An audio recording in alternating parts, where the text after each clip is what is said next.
everybody, it's me Nate, aka Devil Dog, and I'm back with an actual video. I don't know what that last video was. I'll have to figure out. I think someone hacked my channel. But nonetheless, this is my spoiler-free review of Beetlejuice Beetlejuice. That's right, I went and seen it, and I said it. Maybe I'll say it a third time. Beetlejuice.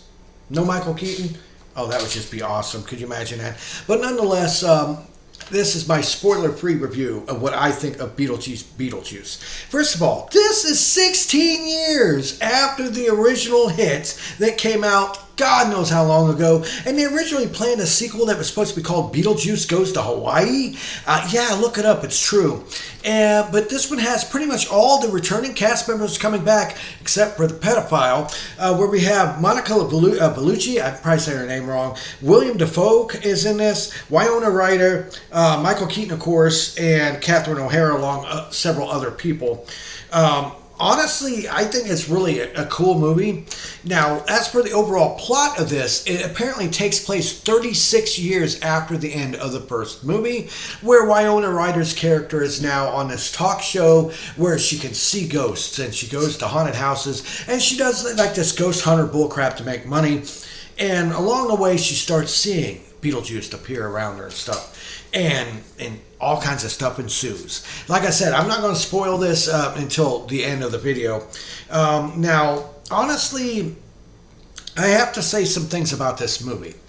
First of all, it did not drag. The pacing of this movie, I kept like looking as I was going to see how fast the movie was pacing, and it's paced very well. Visually, it's spot on fantastic. I know that Tim Burton said he originally did not plan to make another one, and the script was good enough and the people were on board, so he came back. And I think he joked and said it'd take another 30 years before he makes Beetlejuice Beetlejuice, the third one, which I don't think he ever will, because this one kind of ties everything up. Honestly, the effects are top-notch. There is CGI in this, okay, but the CGI is done in a way to where it mimics the same exact art style of the special effects from the first one. Like when the Maitlands like punched her face out and it stretches out where it was almost like stop motion animation. They do the same thing in this, but you know it's CGI how they do it, but it looks the same. The sandworm returns, they actually go back to practical effects, which is what I love in a movie like this. All the characters you see are practical effects. They're either like, you know, animatronics or people in makeup and suits, and I love it when a movie does that. It stays true to the original.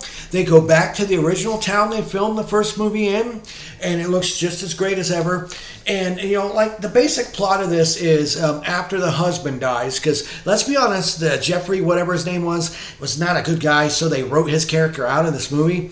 So they kill him. And so the main point is for, you know, the Dietz's family to go back to that location to have a funeral to bury the dead husband. Now, even though he is not in this movie, there are several parts where he's still in the movie. And I'll explain that when I get into the spoilers. But as things progress, you have a lot of stuff happen. It's energetic. It's over the top. It's very graphic and violent. There's actually a lot of blood and gore in this. And I've seen a ton of people taking their little kids dressed up as Beetlejuice to this. And there's a lot of foul language, too. There's only one F-bomb they actually censor near the end where he's like, oh, beep. And so, honestly, it actually has all the best aspects of the original. And they called this, what did they call it? They said this particular sequel was a legacy sequel. And I have to say that is a very good word, because wow, I was worried when going to this that it would just be a rehash remake of the original. And it's not. They change a lot of stuff up. Beetlejuice comes in, if you watch the original, Beetlejuice had a very small part in that movie. Most of it was the Maitlands and everything else going on. This one, he is way more forward in the movie, but it actually makes sense while he's in it. The plot is nonsensical, but come on, man, it's a Beetlejuice movie. It's got some bare bones to it. It does have a plot leading on, but it's got a lot of stuff that just don't make sense. Like a good example is, and I can say this, why does Beetlejuice's head normal in this? They never explain why his shrunken head at the end of the first one is back to normal in this. They never do that, so that's a shame. They do kind of explain a little bit of why the Maitlands aren't in this movie. I wish they would have done a little bit better, maybe a flashback of showing them. I would have loved to see a cameo of those two in it, Alec Baldwin and, you know, but seriously, hands down, I have to say, For what I was expecting, I got exactly what I was expecting. A great visual, artistic design. The afterlife world areas were fantastic. The planet next to Saturn was great. The sandworms were great. Honestly, the acting was top notch. The plot, for what I was expecting, was a little bit deeper, more multi-layered than I was expecting. The effects are god fantastic. Even with some of the CGI, you can't tell. It looks like practical effects. All the practical effects that they have. Honestly, this is a correct way to make a sequel. In my personal opinion, hands down, it took over 16 years to finally get a sequel to Beetlejuice. And I have to say, it was 16 years well spent. I love the actors in this. I love their characters. They do evolve as a character. Beetlejuice especially, hands down, gets some of the best evolution of his character. They even show his backstory and where he came from, which I've always wanted to know. Okay, why is he here? What? But my personal feelings of this movie, out of a ranking of 1 to 10, I'm going to give it a 9. And the reason why I'm not giving it higher is there are some things they could have, made sense with. The plot could have been buttoned up a little bit better. I love the backstory of Beetlejuice, but I would love to know why his head's back to normal and some other things that are going on in the movie. When you watch the movie, you'll see and you'll know what I'm talking about, especially if you're a huge fan like I was of the original. But in the end, a definite solid 9 out of 10. This is going to make a bunch of money. When I was even at the theater, this is opening days tomorrow for it. And it was packed of people, and all the adult kids were there dressed up as Beetlejuice. And it was really, really cool. I wouldn't take a kid to this, though, because it's very foul language and a lot of gore, a lot of disturbing imagery. It's got a lot of dark, twisted stuff in it. The first one had, comical takes on dead people. This one does too, but it's a lot more violent and visceral. I mean, seriously. But that is my personal review on Beetlejuice. Now it's on for the spoilers.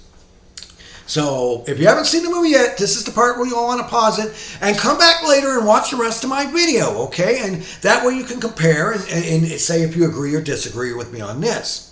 Now, it centers mainly on the characters going back to where they were at because of the father dying. He dies in a horrific accident where he leaves the family and goes abroad to other countries to take birds. And he's in a plane crash and survives the plane crash, which they do this really cool, they don't want to have Jeffrey Jones, his name, in it. So they do a stop motion claymation version of him, so it looks like him, but it's not really him. And he survives a plane crash, but then he gets his whole upper torso eaten off by a shark and dies. And so that's cool. So they go there to bury him. And while they're there, Lydia takes her daughter, which does not get, she does not get along with her. She thinks her mom's a fraud. She thinks that she's full of shit, that she can't really see ghosts and anything. And while she's there, she wrecks a bike and finds this young kid in a treehouse that she kind of has a thing for and meets up with him several times. And sure to come to find out, her daughter, Lydia's daughter, actually can see ghosts, and this kid is an actual ghost.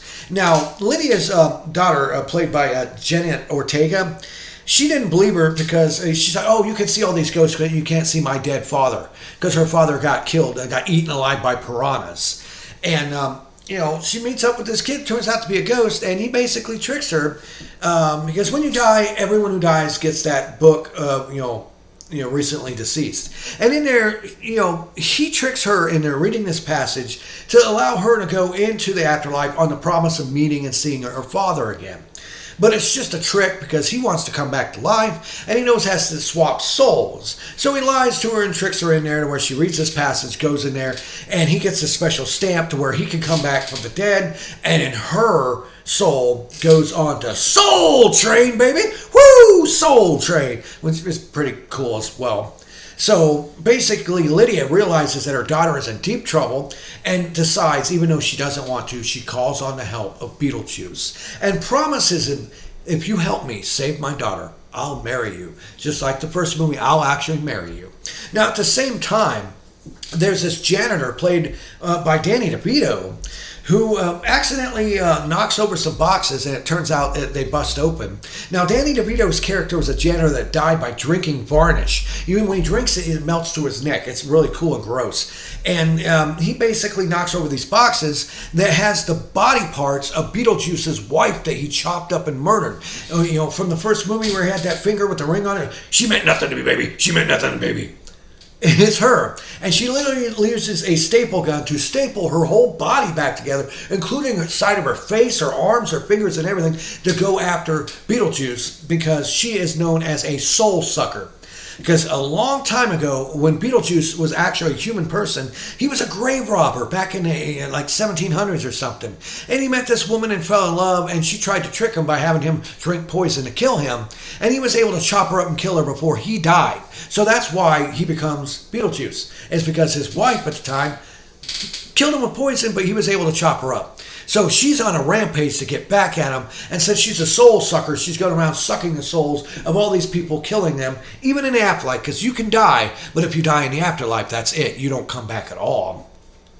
So they do all this stuff, and meanwhile, Catherine O'Hara's character, she's deep in this arc of artwork. Okay, so she wants to do this stuff to where to promote the death and destruction and the suffering. So she does this, Egyptian ritual of having these two snakes, poisonous snakes, which she paid extra to make sure they were not venom, de-venomized and defanged. Turns out they were de-venom. They weren't de-venom. They bite her and she dies. She goes to the afterlife. So she hooks up with Beetlejuice as well, and says, listen, let's solve this issue. Take care, I'll help you take care of your wife. Get rid of her. Save my girl's daughter, and we can go from there. And all this wacky stuff happens with even a baby version of Beetlejuice, which is nightmare fuel. I mean, literally, she's getting pregnant and bursts out everywhere with blood and guts, and this baby comes up and starts biting on her ankles, and it's full of massive gore. It's disturbing. The Jeffrey Jones character comes back in the afterlife, and he's basically just this torso that's got this big shark bite. And every time he talks, he's got like part of his, esophagus that's spraying blood everywhere. And it all ends up with a big thing, a big finale, where William Dafoe's character is this secret agent cop in the future, has these agent cops to try to stop Beetlejuice from what he's doing, bringing a meat bag that's alive into the afterlife, which you're not supposed to do. It's a direct violation. So Beetlejuice is trying to get married to Lydia once again, and basically there's a big dance number, much like the one from the first movie, but this one is involving a birthday cake and leaving the cake in the rain. I'll just leave it at that.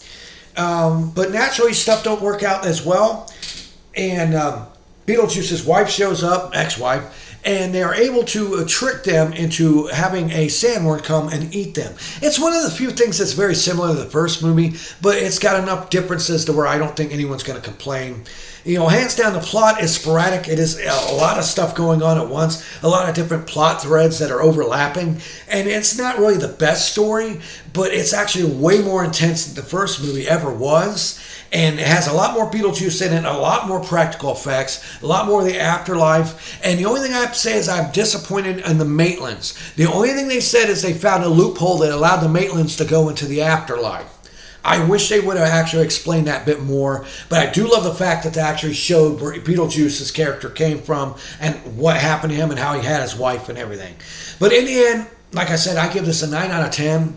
Please leave it in the comments below if you've seen this movie yet, if you plan to see it. Are you looking forward to it? Do you agree or disagree with me on anything I said in this review? And please leave lots of comments below. Give me a thumbs up, subscribe to my channel. And of course, here at Devil Dog Gaming, we always end our videos by saying, have fun, play hard, and remember, people, the devil is in the details. Peace out until next time.